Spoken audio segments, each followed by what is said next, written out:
Nuevamente con ustedes en Economía y Mercados, un servidor de ustedes, Héctor Francisco de la O Santana. Y bueno, pues a través de Diario de Chiapas TV y FM 89.5 en Berriozábal podrán escucharnos, nuestro respetable auditorio. Esperamos que siempre nos estén haciendo llegar sus mensajes, sus respuestas para poder integrar realmente esta comunicación. El día de hoy vamos a tener, tenemos aquí la compañía del doctor Víctor Rumaya, quien nos acompaña para hacer los comentarios con relación al tema muy reciente, de acuerdo a la visita del presidente Andrés Manuel López Obrador, y que lo acompañó el gobernador del estado, Rutilio Escandón Cadenas, en donde se entrevistaron con algunos de los integrantes de las comunidades zapatistas en Ocosingo, Altamirano.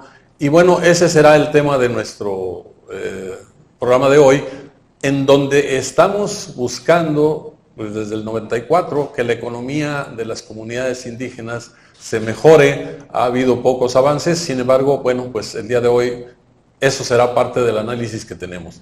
Le damos aquí la bienvenida al doctor Víctor Rumaya y agradecemos a todos ustedes que nos acompañen. Bueno, con la visita y el comentario que hizo el presidente López Obrador en relación a los movimientos del Ejército Zapatista de Liberación Nacional, el EZLN, en el 94, el 1 de enero del 94, y a la fecha, ¿cuál ha sido el avance que se ha tenido o en qué medida las comunidades indígenas han contribuido a la economía integral? Hay muchos comentarios que hacer al respecto y eso es lo que estamos buscando con este programa y el análisis de hoy. Pues doctor, nos da gusto que nos hagas un comentario al respecto. Vamos a iniciar con una introducción por parte del doctor y luego adelante tendremos algunas diapositivas de la visita al presidente en donde lo acompaña el gobernador del estado. Muchas gracias, don Héctor. Muy buenos días. Saludos a todos los que nos escuchan. Es un placer que me inviten nuevamente a este programa y con mucho gusto acudimos. Este es un tema muy importante, lo que está ocurriendo en este momento, porque el presidente de la República hace un llamado a un grupo que se ha mantenido en la marginalidad de la base del régimen jurídico electoral del país, ¿no? Está en la marginalidad, no es el único, ¿sí? Hay otros grupos marginales en la sociedad, pero este es un grupo que declaró abiertamente su hostilidad hacia el Estado mexicano en 1994. Lo que debemos analizar hoy no es una evaluación al avance o la situación de las comunidades zapatistas, sino el mensaje que hace el jefe del Estado mexicano a la incorporación de un grupo que ha estado en la marginalidad. ¿De acuerdo? Porque existen, por supuesto, posiciones encontradas en las cuales tenemos una amplia gama de opiniones, ¿no? Hay algunos que mencionan que, por supuesto, el zapatismo no ha contribuido a nada, no ha servido de nada y no ha ayudado en nada a las comunidades. Y hay algunos otros analistas que señalan que no depende solamente del zapatismo en sí, sino de las circunstancias estructurales del Estado, ¿no? Del Estado mexicano y particularmente del Estado de Chiapas. De acuerdo. El llamado que hace el presidente de la República es pertinente en el sentido que es el jefe de Estado y lo que está buscando es que se incorporen todos los actores políticos. Pero es un poco sesgado también, y habrá que decirlo con respeto al presidente de la República, es un poco sesgado porque en el fondo existe un interés para que se pueda desarrollar uno de sus grandes proyectos, que es el Tren Maya en la zona.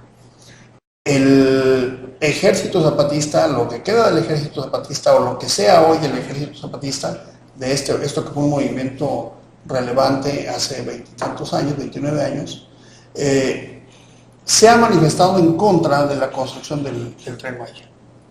No es el único, porque parecería que sería el único obstáculo que tiene el gobierno federal para desarrollar el proyecto del Tren Maya. No es el único. Hay varios grupos, y no solamente en Chiapas, que se han opuesto, y no son solamente grupos locales, también hay ambientalistas nacionales o internacionales que han señalado la inconsistencia de este proyecto. Solamente nosotros como analistas tendremos que decir qué es lo que hay sobre la mesa, qué es lo que mencionan y cuáles son las posiciones.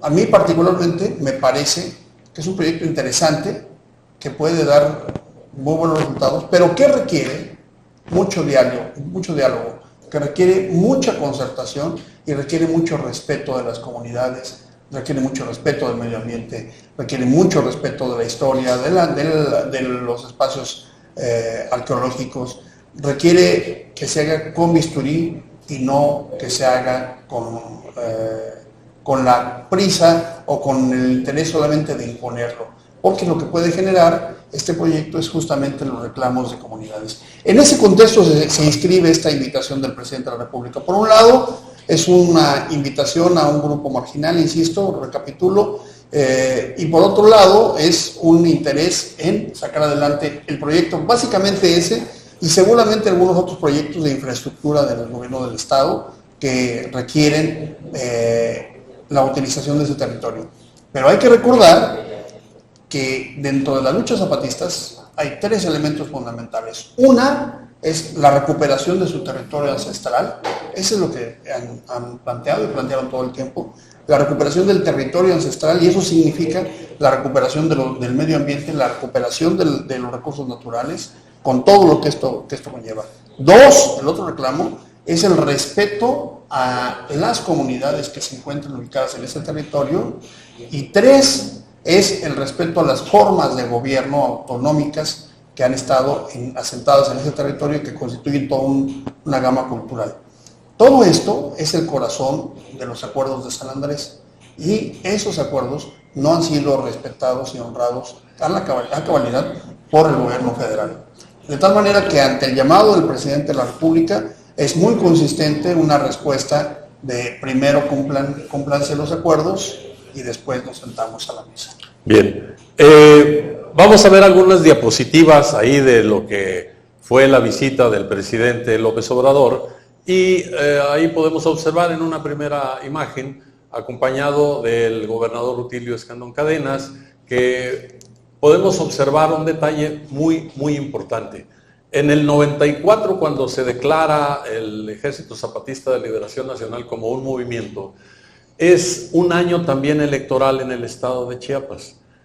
Justamente al ahora gobernador Rutilio Escandón Cadenas le tocó ser el director de la Comisión Estatal Electoral. En ese momento, pues era una papa caliente, nadie quería hacer mucho menos en trámites de tipo electoral. A él le tocó la parte operativa, en donde obviamente había que penetrar a las comunidades rurales en todos sentidos, incluyendo las zapatistas. Ellos decían en un principio que no se querían instalar las casillas. La realidad es que cuando se preguntó si era factible que se sucedieran las elecciones y que pudieran votar los miembros del Ejército Zapatista, se les dijo que sí. Finalmente, sin capucha, nadie reconocía si era zapatista o no. Teniendo su credencial para elector, lo podía hacer. Ahora, vamos a la otra parte en donde podemos seguir observando en estas diapositivas. ¿Qué era exactamente lo más importante? A lo mejor era un espejo ambientalista el que se estaba penetrando en la zona de la selva, porque lo que se buscaba era rescatar de la ganadería tan impropia que hacían, una ganadería extensiva donde se la pasaban quemando potreros y potreros y potreros, y ya se estaba deteriorando mucho. Aparte de la tala inmoderada que se estaba dando de manera irregular. Esto también permitió que, pues cuando se hizo el análisis cuántas personas de los ganaderos se iban a afectar, bueno, a lo mejor dijeron, pues más vale rescatar lo que es la selva que rescatar potreros. Ahí observamos de las imágenes en donde lo reciben en las comunidades tanto de Ocosingo como en Altamirano al presidente, y donde hace notar que habría que integrar al desarrollo socioeconómico a los quienes integraron el Ejército Zapatista en su momento y que sigan siendo parte de él en un momento dado. Estamos seguros de que en este análisis que debemos de hacer y bueno, diagnosticar el beneficio, no todo ha sido tan triste como pareciera. Uno, La parte de la autoestima que se rescató en las comunidades indígenas es alta. Ya ellos están aquí incluso presentes con comercios de verduras, de frutas, de hortalizas en la ciudad de Tuxtla Gutiérrez capital, en Tapachula, en muchos de los lugares de la entidad con negocios propios. Se ha observado la gran cantidad de vehículos que tienen ya en las comunidades, de cómo participan incluso en los programas para el rescate forestal, en donde ellos propician el que se desarrollen en sus comunidades ese esquema de rescate forestal. Y lo otro más interesante todavía, ¿qué es la oportunidad que se les ha dado a ellos para penetrar? Cabe decir que desde hace 600 años en las zonas de Bachajón hay un conflicto de intereses de las comunidades cuando ni siquiera la conquista llegaba a México. Todavía siguen discutiendo esos temas. Rápida, como la autopista que tanto se mencionaba en el tramo de San Cristóbal a Palenque, y gran parte del tramo en el que se iba a interesar era cruzando el municipio de Chilón, que es donde está esta comunidad de Bachajón, y habían aceptado ya en buena medida que se pudiera integrar al desarrollo, porque finalmente es una medida de acortar distancias y acelerar los tiempos para trasladarse de un punto a otro. Pues ahí tenemos, por ejemplo, el trazo del Tren Maya, en el que tú muy bien discutías hace un momento en el análisis, de dónde corresponde y qué es el trazo. Me da la impresión que, obvio, el trazo que tiene por allí en amarillo es un nuevo trazo, o si estoy equivocado, porque el ferrocarril llegaba hasta Valladolid, ya no llega el ferrocarril. Cruza por la zona de Tenosique, pasa a Palenque, pasa a Salto de Agua y de ahí se continúa por Teapa, Estación Juárez nuevamente dentro del estado de Chiapas.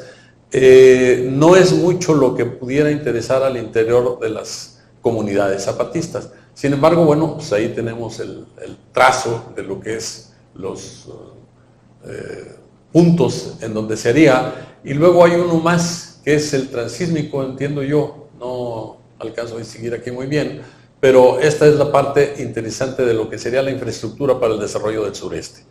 Retomando otra vez los temas, aquí con el doctor, ¿qué nos comentarías al respecto con todo esto que se da en el análisis que estamos haciendo? Pues me parece, los proyectos cuando son presentados en términos muy generales, solamente como ideas, pues me parecen interesantes. O sea, yo creo que llaman la atención.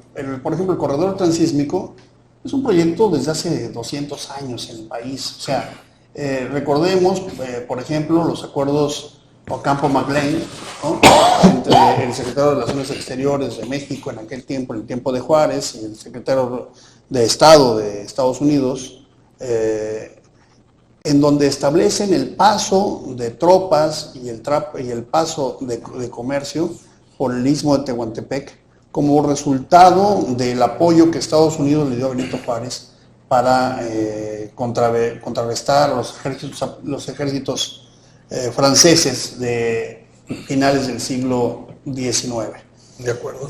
Ese tratado quizá no se puso en práctica en la cabalidad, porque en el futuro, o sea, unos años después, se construyó el Canal de Panamá, pero había interés para que en el corredor transísmico de lo que era el río nacional, hoy el Coatzacoalcos, el río Coatzacoalcos, el Valle Nacional, estuvieran integrados con una salida en lo que hoy es Salina Cruz, en aquel tiempo, digamos, era Tehuantepec, ¿no? De acuerdo. Sí, Tehuantepec, Valle Nacional. Entonces, esto, que son alrededor de 186 kilómetros, es el corredor transísmico. Es un proyecto largamente acariciado por el comercio y el capital internacional. No es un proyecto local, no es un proyecto solamente de este sexenio. Hoy retoma fuerza con esa posibilidad, y no es la panacea para el desarrollo del sureste, también hay que decirlo. Es una alternativa que requiere ser bien consensada, porque si no se va a convertir en un proyecto más que se quede a la mitad. ¿Por qué no se ha desarrollado ese proyecto? ¿Por qué no se ha hecho? Si suena tan interesante, 186 kilómetros, en una especie de puerto seco, porque no sería un canal, no es como el canal de Panamá, sino un corredor transísmico. Sí, claro. Lo que están planteando son vías rápidas de ferrocarril, vías de carga de ferrocarril, carreteras súper amplias para transporte de trailers, de tal manera que tengas en línea recta 185 kilómetros aproximadamente y puedas conectar Europa con Asia o la costa este de Estados Unidos con la costa oeste. Trasladar una mercancía de Nueva York a California son aproximadamente 900 kilómetros, 9.000 kilómetros. Trasladarlo por este estrecho son 186 kilómetros. Es un costo mucho menor. Eso es lo que les permite a ellos pensar que pueden hacer este corredor transísmico como una forma, digamos, de un paso, un derecho de paso, un paso real, digamos. Ahora, para Europa, pues por supuesto que significa algo muy interesante, traer los barcos del norte de Europa, descargarlos en Coatzacoalcos, que es un puerto que tiene los suficientes elementos, es un puerto de altura, tiene suficiente capacidad, tiene suficiente posibilidad de traer barcos de una gran, de gran carga y sacarlos por el puerto más importante que tenemos en el Pacífico.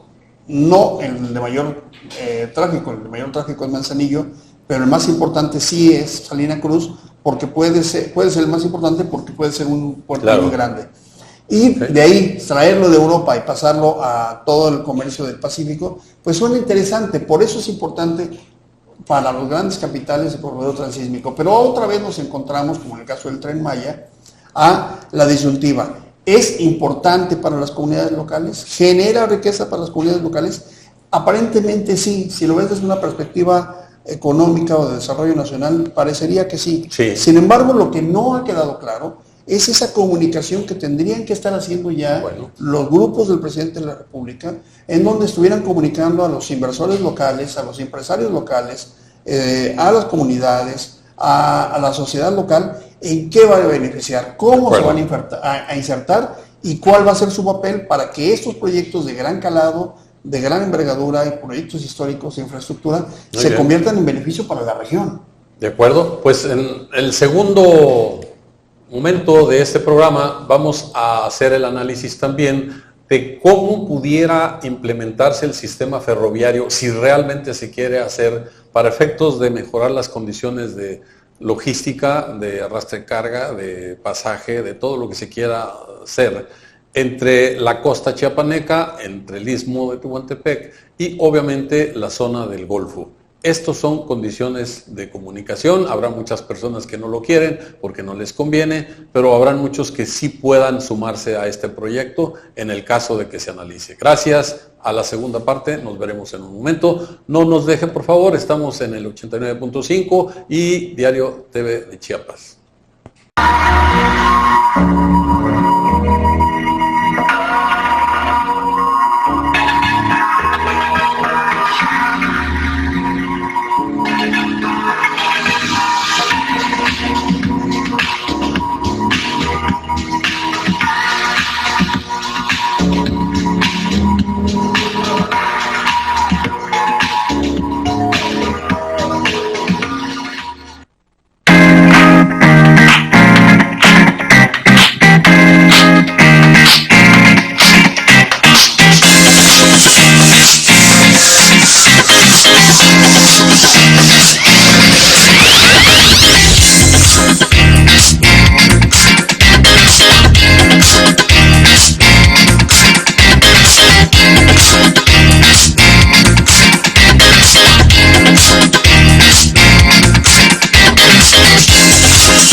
Semanario El Peninsular, la auténtica expresión del sureste.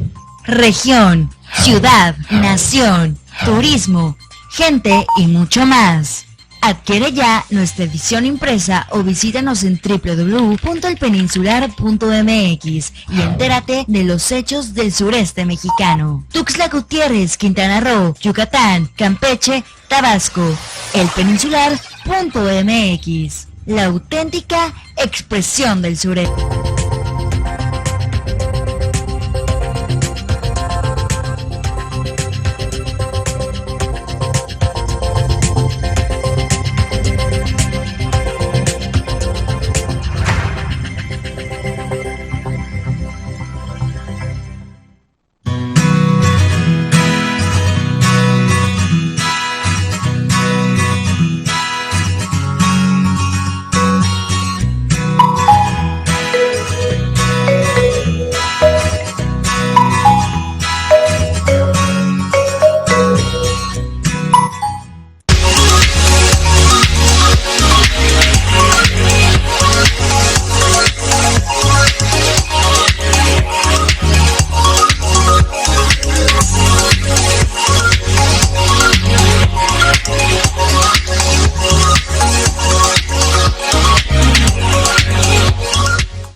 Bueno, continuamos con Economía y Mercados y de primera mano les tenemos aquí algo que quisiéramos incluso que nos hicieran ustedes el favor de ponerlo ahí en pantalla. Y este comunicado que les vamos a leer, que es el secretario de Hacienda y Crédito Público, Carlos Ursúa, renunció hoy martes como titular de la dependencia. El anuncio lo hizo a través de su cuenta de Twitter, donde publicó una carta en la que explica las razones de su salida. Y aquí dice: Ciudad de México, 9 de julio del 2019, Andrés Manuel López Obrador, presidente constitucional de los Estados Unidos mexicanos. Estimado presidente López Obrador, no sin antes manifestarle mi profundo agradecimiento por haber dado la oportunidad de servir a México durante este primer año de su administración. Me permito comunicarle que he decidido renunciar a partir de esta fecha a mi cargo de secretario de Hacienda y Crédito Público. Discrepancias en materia económica hubo muchas, algunas de ellas porque en esta administración se han tomado decisiones de política pública sin el suficiente sustento. Estoy convencido de que toda política económica debe realizarse con base en evidencia, cuidado de los diversos efectos que ésta puede tener y libre de todo extremismo, sea ésta de derecha o izquierda. Sin embargo, durante mi gestión, las convicciones anteriores no encontraron eco. Aunado a ello, me resulta inaceptable la imposición de funcionarios que no tienen conocimiento de la hacienda pública. Esto fue motivado por personajes influyentes del actual gobierno con un patente conflicto de interés. Por motivos anteriores, me veo orillado a renunciar a mi cargo. Muchas gracias por el privilegio de haber podido servir a México. Atentamente, una firma ilegible y su nombre, Carlos Manuel Ursúa Macías. Así que ha renunciado el secretario de Hacienda y Crédito Público del Gobierno Federal. Y bueno, pues aquí vamos a aprovechar el tema. Estábamos sobre los aspectos económicos, doctor, y yo creo que podemos decir que esto nos va a reforzar un poco sobre el programa de qué hacemos con una hacienda como la que acaba de decir Carlos Ursúa, que hay algunas influencias por ahí externas de gente que no tiene la capacidad, algo que siempre hemos nosotros remarcado en que no podemos improvisar. Incluso hay un libro de Rogelio Ramírez que dice de la improvisación al fracaso. Y vaya que Rogelio Ramírez es un hombre de Bretton Woods, que nadie le va a leer la cartilla, él sabe cómo hacer las cosas, y que en un momento dado, bueno, pues estaba también propuesto para ser el secretario de Hacienda, y parece que en un escrito que él mismo envió a la petición que le hicieran, pues no aceptó. ¿Qué podemos decir de esto, doctor? Pues me parece una renuncia sorprendente, y yo rescataría 3 o 4 elementos que distinguen del resto de las renuncias que se han presentado. Una, no es Germán Martínez, que venía del PAN, sino Carlos Ursúa es una gente cercana, cercanísima de Andrés Manuel López Obrador, fue su secretario de Hacienda cuando fue jefe de gobierno del DF. O sea, es una gente que no podemos decir que no era de su equipo. De acuerdo. Dos, en su renuncia hace acusaciones severas que me parece que deben de ser investigadas si se quiere hablar de transparencia, si se quiere hablar de objetividad sobre la administración pública. Está diciendo que hay intereses que determinan la Secretaría de Hacienda o el rumbo de la Secretaría de Hacienda y son conflicto de intereses. Ocupa una palabra que en términos jurídicos es un delito, conflicto de intereses. ¿De acuerdo? ¿Sí? Sí. Siguiente. Es un personaje que había integrado o que se había concentrado tanto, de acuerdo a la estrategia de gobierno, se había concentrado tanto en la Secretaría de Hacienda que termina por tronar. Y esto me parece que es lo más importante, porque simboliza que la concentración de poder en un sistema democrático no tiene viabilidad. Hay que hacer distribución de poder, la distribución de los poderes y la distribución de las responsabilidades, porque si concentras demasiado poder terminas por tener estos resultados. Y eso también es muy importante. Y cuarto, que me parece fundamental, es que ya existían serios conflictos entre la Secretaría de Hacienda y la Presidencia de la República, en la asesoría de la Presidencia de la República, particularmente hay que mencionarlo, Alfonso Romo, que había tenido mucha injerencia y que se habían encontrado ya con muchas contradicciones entre algo que decía el subsecretario Herrera, era desmentido en la presidencia, algo que decía Carlos Ursúa era contravenido por Alfonso Romo, lo que decía Alfonso Romo era contravenido en Hacienda. No hay una comunicación que permita tener una unidad de los proyectos o de las políticas públicas que muchos analistas pensábamos natural en un proceso de tanto cambio, en un proceso de transición, pero que hoy con esto revela que las diferencias son mucho más profundas de lo que aparentemente se pensaba. Me parece grave en ese sentido, en esas 4 dimensiones. Ahora, siempre habrá que pensar, ¿no?, como análisis, ¿y qué sigue?, ¿no? Me parece que sigue la instalación de un secretario de Hacienda con legitimidad, con integridad y también que se le dé cierta autonomía para el trabajo de Hacienda, porque ahorita se está discutiendo el presupuesto del año próximo, de 2020, y están desapareciendo muchos programas sociales que afectan a ciertos sectores y que eso es el gran paquete de la ley de presupuesto de egresos del próximo año. Hay un detalle también muy importante. Ya no hay aquellos secretarios como Ortiz Mena, que eran verdaderas eminencias en el tema del manejo de la hacienda y que contribuyeron en mucho para la sostenibilidad tanto del crecimiento económico del país como de la solidez de la moneda en los mercados internacionales. Fueron personas políticas de mucho arraigo en nuestro país. ¿Y qué ha pasado con todos ellos? Ahora con estas nuevas versiones de egresados de no sé qué universidad de los Estados Unidos, se pelean entre si Harvard o Yale tiene más influencia en nuestro país, pero no encontramos una respuesta. Como tú bien dices, doctor, queremos que el próximo secretario de Hacienda no solo sea alguien que domine el tema, sino que además atienda los asuntos con la calidad y la cantidad del presupuesto con el que contamos. Pues después de haber entrado en este análisis, doctor, en donde mezclamos un poco la cuestión del zapatismo, que se tienen que poner a trabajar y hacer más economía, como la que han hecho hasta la fecha, pero también la renuncia de Carlos Ursúa como secretario de Hacienda y que vamos a tener que seguir trabajando. Todo esto lo han escuchado a través de Diario de Chiapas TV y en Economía y Mercados. Aquí el doctor... Pues Víctor solamente para reiterar la importancia de entender que los cambios que se están dando ahora también requieren mayor diálogo, mayor incorporación de los grupos, de todos los grupos sociales, la sociedad civil, los empresarios.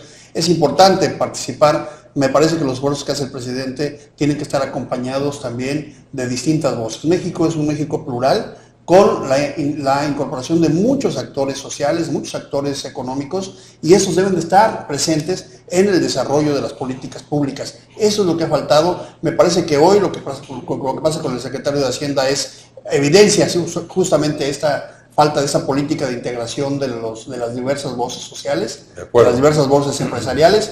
La concentración con Raquel Buenrostro, por ejemplo, de las compras consolidadas que han sido hasta este momento muy deficientes, se tendrán que atender. Tendremos que seguir analizando y tendremos pues que en seguir el próximo avanzando. programa les damos las gracias por habernos escuchado. Economía y Mercados con ustedes, un servidor Héctor de la O Santana, siempre para atender lo que ustedes nos hagan de retroalimentación en su programa Economía y Mercados. Gracias. Saludos y muchas gracias por la invitación. No, hombre, estamos puestos. Muchas gracias, Víctor.